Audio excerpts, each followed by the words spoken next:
Here are some of the latest trends in 21st century maths teaching, hot off the press of educational research. Let's break them down and see how you can use them as a student, even if your teacher doesn't all the time. Spaced learning. The teacher should do this naturally with starters to recap previous learning and also ensure a mastery approach with the assessments that are written.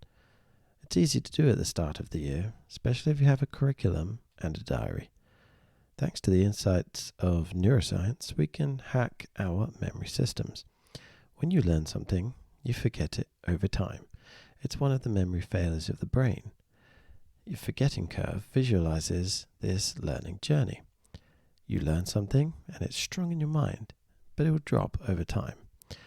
When you revise it later, it will again be strong in your mind, but importantly, you'll forget it much slower than the first time. Eventually, by reviewing it enough times, it will store in your long-term memory. This is ideal because when it's there, it takes no extra effort to recall in stressful situations like the exam. It's really important to make the effort to learn something properly first time in class. Make the effort to turn up.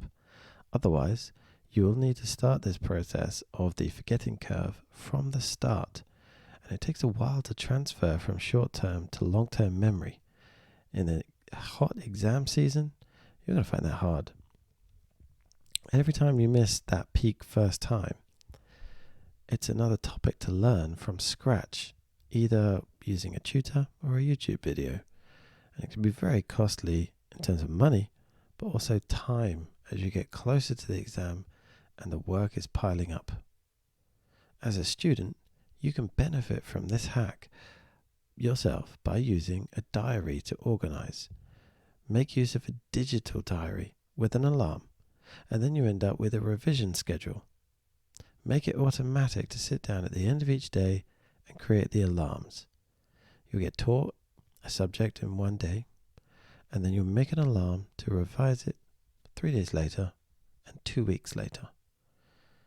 When you look in your diary, when you wake up in that morning, you'll see what you have to be revising for that day, and you can put it into your regular revision slots. Online or blended learning. This approach is very important when the world suffers a crisis where people have to stay at home. It means exactly as it sounds. Online is where you have a class online, and blended is where you mix in-person learning with online learning as needed. The philosophy is a great one if you consider the amount of time you can save by not traveling into a physical space. Teachers will need to do this in extreme situations where people cannot be there in person. A teacher can be doing a form of this already by offering online lecture resources. One obvious concern here is missing out on the positive effect of meeting new colleagues in person and forming good working relationships. Mental health can be improved by being there in person, but it is important to know what works for you. Blended learning means one can have access to the best or most suitable tutor no matter where they are. I find that the best place to be to make the most progress and not be held back is exploring and teaching yourself from your own curiosity. There's so much content out there. You just have to realize that you shouldn't wait around for a teacher to dish it out and put it in front of you. You can be in charge of your own learning. As a student, you can easily benefit from blended learning by starting to supplement your learning with YouTube videos or access the best tutors in the country with online lessons. Be fully aware of what you need to work on, and then it's up to you to search and make sure you master it before the exam. If you need any support with this, just join my Patreon community and reach out. Adaptive learning technology. Brace yourself, this is a big one. Sadly, most classrooms have one teacher and 30 very unique students at different starting points and different speeds at which they learn. When you create a learning experience in class, teachers can plan multiple lessons at different levels, called differentiation, so students don't feel bad about lagging behind or get bored by being held back. The ideal would be to move students on or praise them and answer queries exactly when they need. and all at the perfect level of complexity. And that's a tall order. This essentially means having one-to-one tuition, but it's too expensive, especially for mainstream schools. Imagine schools having 1,500 teachers for their 1,500 pupils. But with smarter computers, there may be a solution to give real-time feedback, personalized learning paths, engagement through measurable progress, and data-driven feedback rather than just guesswork. One such place to find this is Khan Academy. They have a series of videos on thousands of topics that can assess you as you learn and put the correct next lesson in front of you.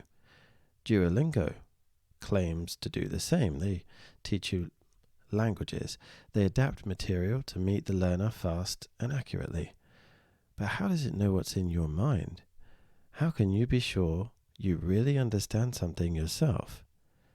They will incorporate spaced learning and weave more simple concepts into more complex ones in order to deepen connections to the subject matter in your brain.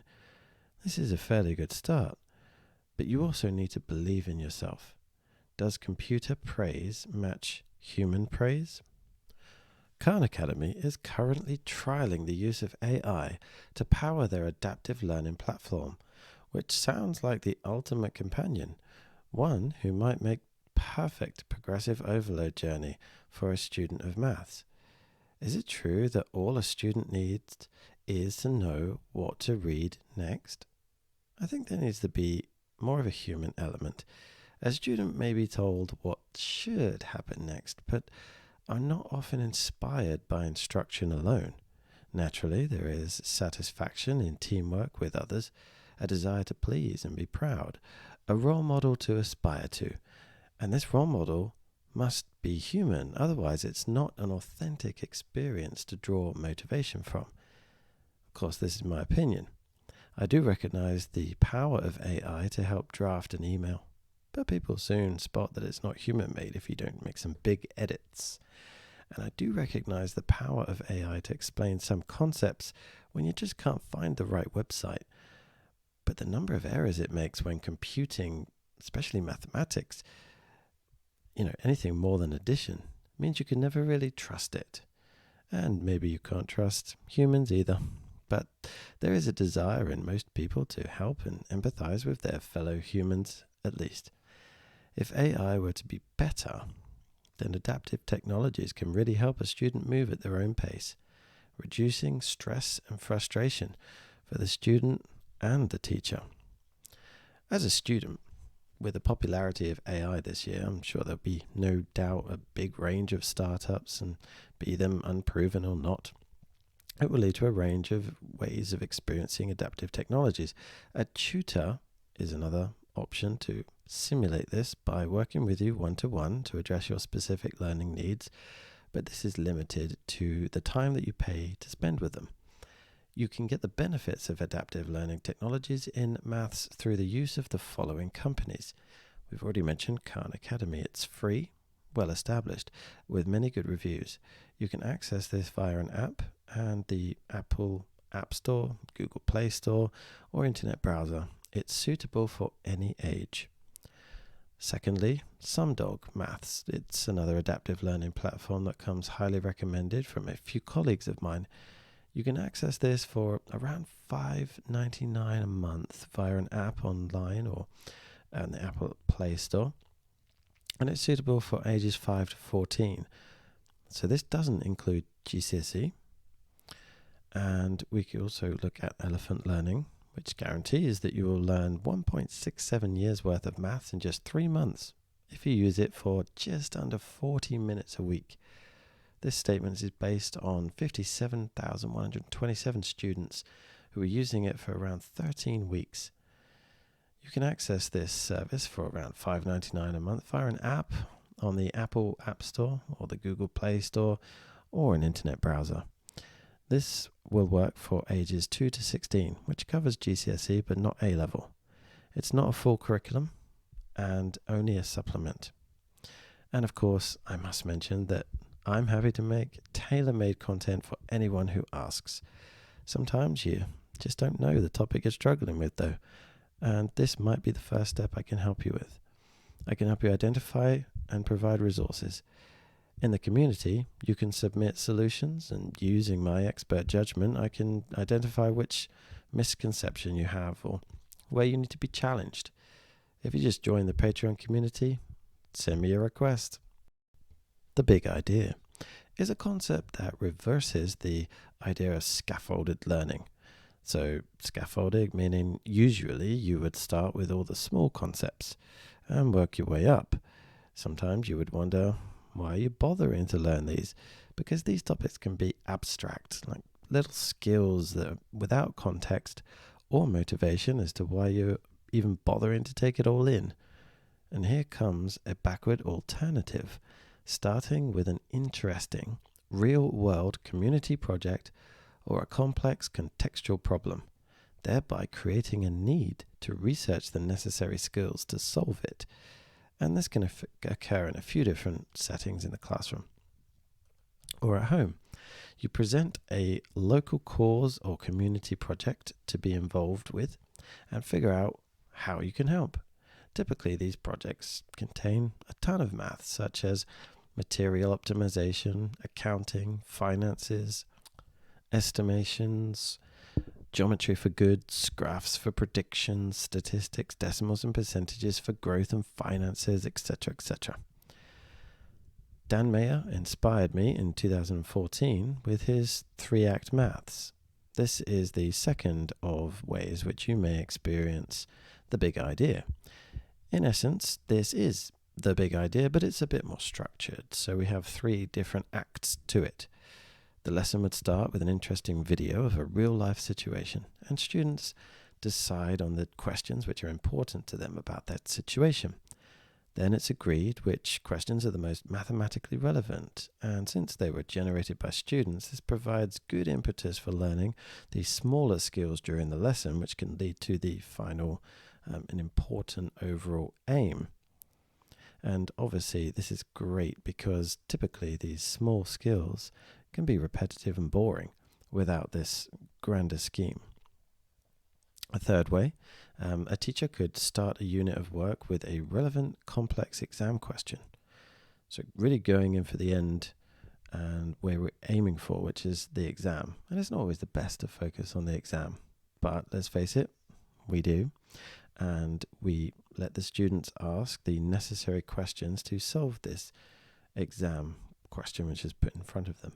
The intrinsic motivation should pretty much be there because most people want to do well in their examination. And yes, there is a challenge to this method. It requires resilience, and it won't work with students who lack confidence. Sometimes it can develop it, but it really needs time. This method really develops students' ability to work independently and gain great study skills. As already said, it requires time to embed. It cannot be introduced too late before the exam either, because otherwise you start to panic. It must start as early as possible, and then you'll never be afraid of a new topic again. You will have a can-do attitude and attack challenges head-on with self-belief. As a student, if you want to take advantage of this learning hack, there are a couple of approaches to take. You could check out this set of lessons and videos on 3-act websites from some great teacher collections, such as Dane Ehlert, Dan Meyer, Andrew Stadel, Kyle Pearce, and Robert Kaplinsky.